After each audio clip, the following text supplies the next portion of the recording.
Hola Mina! Di video kali ini saya akan membahas salah satu manga karya Yuki Tabata yang menjadi cikal bakal lahirnya manga populer Black Clover. Jika kalian penggemar Black Clover, kalian pasti tidak akan asing dengan manga ini. Karena banyak sekali karakter Black Clover yang terinspirasi dari karakter dalam manga ini. Bahkan beberapa nama mereka dan kekuatannya pun banyak yang mirip, walaupun alur ceritanya jauh berbeda. Nama manga ini adalah Hungry Joker, bercerita tentang Haiji, seorang ilmuwan muda jenius yang kehilangan ingatannya sejak kecil. Petunjuk satu-satunya hanyalah apel hitam yang tak pernah membusuk, di mana apel itu ternyata merupakan sebuah Eureka atau artefak misterius dari masa lalu yang menyimpan kekuatan supernatural. Apel itu bukan sekedar benda aneh, dia bisa memanipulasi gravitasi dan membuka pintu menuju rahasia dunia yang terlupakan. Saat Haiji menyelidiki asal-usulnya, dia terseret ke dalam konflik antara para pengguna Eureka dan organisasi rahasia bernama White Joker yang menyimpan ambisi kelam. Sains membuat yang mustahil menjadi mungkin dan terus merevolusi dunia ini. Kristalisasi pengetahuan dan senjata terbesar umat manusia sudah dimunculkan. Dan ini masih serpihan kecil dari pengetahuan Tuhan yang hebat. Di sana mungkin masih ada banyak hal di balik jalan yang dilalui. Di suatu malam di tengah kota, orang-orang dikejutkan dengan seorang mayat yang entah kenapa tubuhnya berkilau. Bahkan polisi pun menyerah untuk menyelidikinya, karena menurut mereka itu bukan kasus yang bisa ditangani oleh polisi. Lalu mereka akhirnya menghubungi seorang ilmuwan. Di sebuah bangunan tua yang sudah dipenuhi tanaman, ada seorang anak yang sedang melakukan eksperimen. Dia adalah Haiji. Lalu seorang perempuan bernama Chitose Torioji muncul dan memanggil Haiji. Dia berkata, "Dokter, ada panggilan dari polisi. Mereka ingin kau datang secepatnya."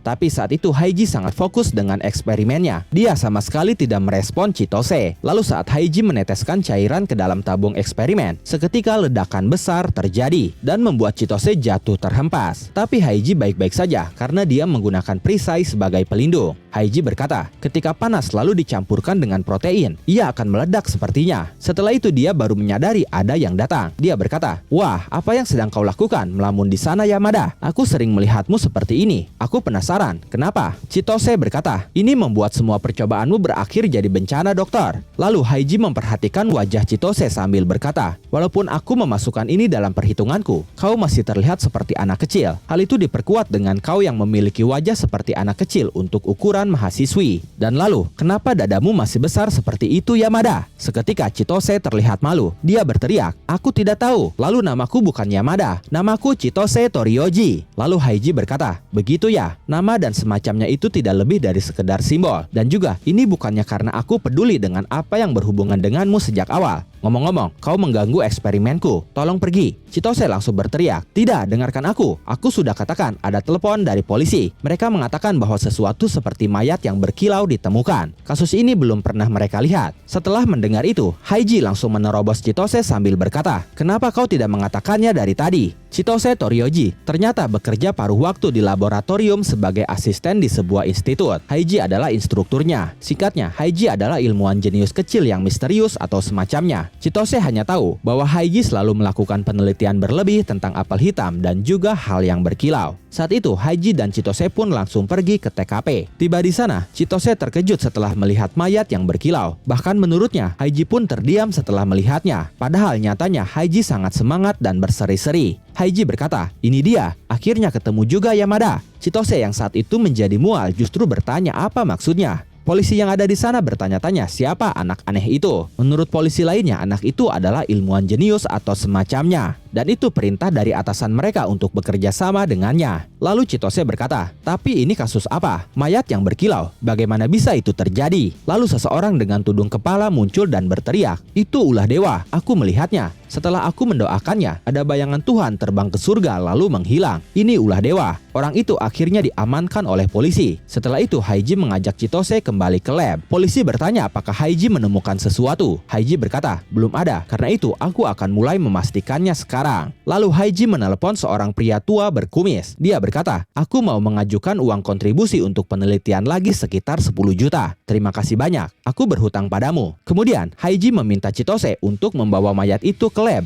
lalu mengotopsinya. Sementara itu di atas menara yang tinggi, berdiri sosok misterius yang sedang mengamati. Dia berkata, "Aku penasaran apakah ilmuwan yang mereka panggil tahu sesuatu tentang Eureka." Setelah itu beralih ke lab. Haiji dan Chitose bersiap melakukan otopsi. Tapi Haiji sudah memulainya tanpa berdoa. Chitose kaget. Dia berkata, "Kenapa kau memulainya tanpa berdoa? Apa kau ingin dihukum oleh dewa?" Haiji berkata, "Jika kulihat, kemungkinan itu akan terjadi adalah 0%. Chitose berkata, "Itu memang benar dari segi logika, tapi tetap saja." Lalu Haiji membungkam mulut Chitose menggunakan tangan mayat sambil berkata, "Jangan hanya berbicara, tanganmu juga bergerak." Tapi Chitose justru langsung muntah. Haiji berkata, "Siapa yang suruh kau muntah? Apa kau mencoba untuk menodai mayat ini dengan muntahmu? Aku akan mengisi perutmu dengan daging yang berkilau. Bagaimana bisa kau muak dengan benda berkilau indah di depan matamu ini? Aku tidak mengerti." Chitose berkata, "Sebenarnya kau dibesarkan di mana? Rasa ingin tahumu itu tidak mungkin normal." Haiji berkata, "Apa aku harus tahu yang dimaksud dengan normal itu?" Chitose berkata lagi, "Benar, kau ini memang ilmuwan hebat, tapi keluargamu pasti khawatir juga kan?" Haiji menjawab, "Apakah ini yang biasanya sebuah keluarga lakukan?" Chitose berkata, "Jika ibuku tahu aku melakukan hal seperti mengotopsi mayat yang berkilau, pasti dia langsung pingsan." Haiji berkata, "Begitu ya, aku tidak tahu itu." Lalu Chitose berkata lagi, "Ngomong-ngomong, tidak ada satu hal pun tentangmu yang aku tahu, Dok." Haiji berkata, "Aku juga. 6 tahun yang lalu aku tinggal di sebuah panti asuhan. Aku tidak ingat apapun yang terjadi sebelumnya." Chitose terkejut mendengarnya. Dia bertanya, "Bagaimana dengan keluargamu, tempat lahirmu?" Haiji berkata, "Entahlah." Lalu Chitose berkata lagi, "Lalu nama Haiji itu?" Haiji menjawab, "Itu nama pemberian yang sepertinya cocok. Aku hanyalah sebuah fenomena yang tidak seorang pun mengerti tentangnya. Karena itu, kenapa selama ini aku mencari petunjuk apapun?" Chitose semakin terkejut. Dia berkata, "Apa maksudmu dengan itu?" Lalu Haiji menceritakan satu-satunya ingatan yang selama ini ada di kepalanya, di mana saat dia masih kecil, dia berdiri di tengah ribuan hamparan mayat yang berkilau. Di sana dia menemukan apel hitam misterius yang sudah tergigit. Lalu dia mengambilnya. Haiji berkata kepada Chitose, "Apel hitam dan banyak mayat berkilauan, itulah ingatan satu-satunya yang aku punya." Chitose semakin terkejut setelah mendengarnya. Dia berkata, "Apa yang kau maksud? Mayat berkilauan sebanyak itu? Bagaimana bisa kau ada di tempat seperti itu saat kecil, Dok?" Haiji berkata, "Aku juga tidak mengerti." Lalu Chitose mencoba berpikir positif dengan berkata, "Itu pasti hanya mimpi. Pasti, jika hal itu terjadi sebelumnya, pasti sudah ada beritanya di mana-mana. Dan apel ini, jika ini apel yang sama dengan yang dulu, pastinya sudah membusuk lama sekali kan? Dan bekas gigitan yang kau sebutkan pun hilang." Setelah itu tiba-tiba Haiji menembakkan laser pada apel hitam di labnya. Dan seketika Chitose dibuat terkejut karena apel itu kembali utuh. Haiji berkata, "Seperti yang kau lihat, itu bukan apel biasa. Sekarang kau sudah tahu tentang apel ini, jadi seharusnya kau bisa percaya hal lainnya juga. Dan aku masih tidak tahu satu hal. Itu karena hal supernatural dari apel ini tidak bisa dijelaskan dengan logika dan sains. Mayat ini seperti apel itu. Aku tidak mengerti." Setelah itu sosok misterius sebelumnya muncul di luar lab sedang mengamati Haiji. Lalu dia terlihat melakukan sesuatu pada mayat yang sedang Haiji otopsi. Haiji berkata, "Aku akan menyelidiki mayat ini dengan hati-hati. Sepertinya ini berhubungan dengan apel itu. Kemungkinan besar keberadaan apel ini berkaitan dengan masa lalu. Saat aku menyelidiki dokumen lama, aku sadar apel sering dikatakan buah suci sebagai berkah dari dewa. Tapi ada satu pengecualian yang berbeda jauh dari yang lainnya. Dan itulah yang disebut dengan apel Newton." Mendengar itu, Chitose langsung mengkonfirmasi, apakah maksudnya kejadian di mana apel membuat Isaac Newton menemukan hukum gravitasi. Menurutnya dia mendapatkan ide jenius itu saat dia melihat buah apel jatuh dari pohon di kebunnya. Tapi Haiji mengatakan bahwa itu salah. Haiji berkata, "Dari penelitianku, Newton mendapat pengetahuan hukum gravitasinya dengan meminum cairan dari apel ini." Chitose bertanya apa maksudnya. Tapi mengejutkan, mayat yang sedang Haiji otopsi bangkit dan berubah menjadi monster besar berkepala banteng. Chitose sangat panik, berbanding terbalik dengan Haiji yang cukup tenang. Bahkan Haiji masih bisa menganalisa. Dia berkata, "Dilihat dari situasinya, bisa dipastikan itu mayat berkilau tadi. Sepertinya saat kita mengalihkan pandangan tadi, selnya pulih lalu mulai bermutasi. Tapi ini luar biasa." Lalu Chitose berkata, "Jadi maksudmu jika kau memakan apel itu, kau akan jadi mayat berkilau lalu berubah menjadi monster?" Haiji berkata, "Tidak, sepertinya kali ini penyebab mayat itu berkilau adalah sesuatu yang lain." Menarik sekali. Saat itu Chitose sangat ketakutan. Dia berkata, "Ini tidak menarik sama sekali. Sebenarnya apa yang sedang terjadi di sini? Kenapa kami diserang oleh monster?" Lalu Haiji menjauh dari monster itu, tapi masih bersikap tenang. Dia berkata, "Aku akan memanggilnya James mulai dari sekarang." Chitose yang berlari panik berkata, "Tidak penting monster itu punya nama atau tidak." Lalu Haiji berkata, "Kenapa? Tapi pastinya itu penting, Yamada. Ini bentuk makhluk kehidupan supernatural yang kita hadapi sekarang. Lalu Chitose berteriak, "Namaku Chitose Toriyoji." Kemudian monster itu menciptakan ledakan yang menghancurkan lab. Chitose terlihat selamat dan hanya mendapatkan beberapa luka kecil. Apel hitam pun ada di depannya, tapi jauh di hadapannya ada monster tadi yang kini tumbuh semakin besar. Chitose langsung mencari Haiji untuk memintanya segera kabur. Tapi Chitose dibuat terkejut karena ternyata tubuh Haiji tertusuk besi reruntuhan. Haiji berkata, "Kabur? Maaf, tapi itu mustahil." Chitose berkata, "Seperti yang aku pikirkan, kita tidak seharusnya melakukannya. Hal ini melebihi pengetahuan kita. Sains hanya ikut campur dengan ceroboh. Kita sebaliknya takut pada mereka dan menjaga jarak kita. Karena itu kekuasaan dewa. Manusia seperti kita tidak seharusnya memasuki dunia itu." Haiji berkata, "Apa yang kau katakan? Memasuki hal yang baru dengan gembira. Itulah arti dari seorang ilmuwan. Ngomong-ngomong, Yamada, berikan aku apelnya." Lalu Chitose mengambil apel itu sambil berpikir di dalam hatinya. Dalam keadaan seperti ini, apa yang dia rencanakan? Tapi kemudian saat dia akan memberikan apel itu dengan melemparnya kepada Haiji, Chitose justru terjatuh. Hanya saja beruntung Haiji masih bisa menangkap apel itu. Haiji berkata, "Jadi, sekarang kita coba untuk membuka jalan mendekati dewa atau sebaliknya." Dengan meminum cairan apel ini, Newton mendapatkan pengetahuan tentang hukum gravitasi. Tapi tidak mungkin ada orang yang sudah tahu itu. Pasti banyak yang sudah mencobanya. Hanya saja semuanya mati kecuali Newton. Kenapa bisa seperti itu? Karena Newton sudah dipilih oleh apel itu dan dia pemiliknya. Sepertinya dia hanya sekali menjilatnya dan tidak mencoba memakannya. Sekarang, kalau pemiliknya mendapatkan pengetahuan tentang gravitasi dari cairannya, aku berpikir, apa yang akan didapat dari memakan buah ini? Pada akhirnya, aku masih tidak mengerti apapun tentang karakteristik seseorang yang bisa menjadi pemiliknya. Tapi hanya ini yang bisa kulakukan untuk saat ini. Chitose berkata, "Jadi orang yang makan apel itu semuanya mati?" Haiji berkata, "Ya, kemungkinan besar." Lalu Chitose berkata lagi, "Dengan asumsi seseorang tidak akan mati setelah memakannya, lalu apa yang akan terjadi?"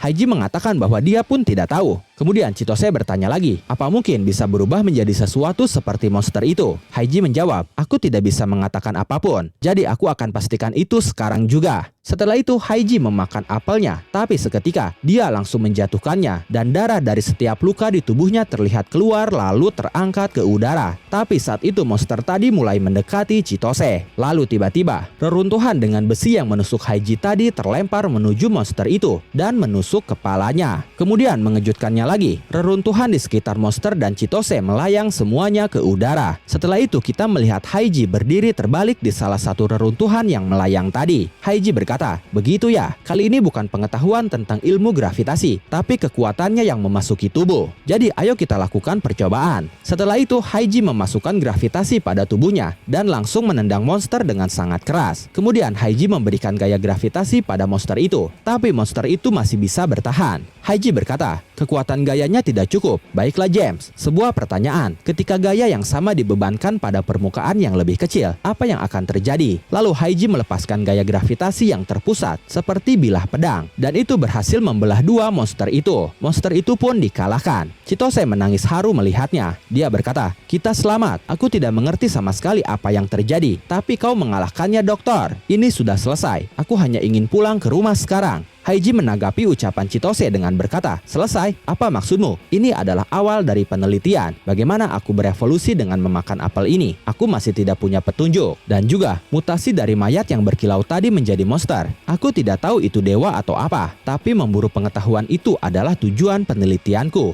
Berbeda dengan Haiji, Chitose justru khawatir dan terlihat keheranan mendengarnya. Sementara itu, kakek tua yang dihubungi Haiji sebelumnya ternyata memantau Haiji dari sebuah monitor entah menggunakan apa. Dia berkata, "Jadi Eureka yang lain sudah dibangkitkan. Aku tidak sabar untuk melihat seberapa jauh yang akan jangkau Haiji-kun." Dan itu menjadi akhir dari chapter ini. Di chapter-chapter selanjutnya, kalian akan sangat sering menemukan kemiripan manga Hungry Joker ini dengan Black Clover. Bagaimana menurut kalian tentang manga karya Yuki Tabata ini? Silakan tulis dan diskusikan pendapat, asumsi, spekulasi, dan teori kalian di kolom komentar. Oke, terima kasih sudah menonton video ini sampai akhir. Mohon maaf jika ada kesalahan dalam narasi maupun dalam terjemahan dan penyebutan istilah asing. Tetap nantikan konten Hungry Joker dan konten menarik lainnya hanya di Animangatik. Sekali lagi terima kasih dan sampai jumpa di video selanjutnya.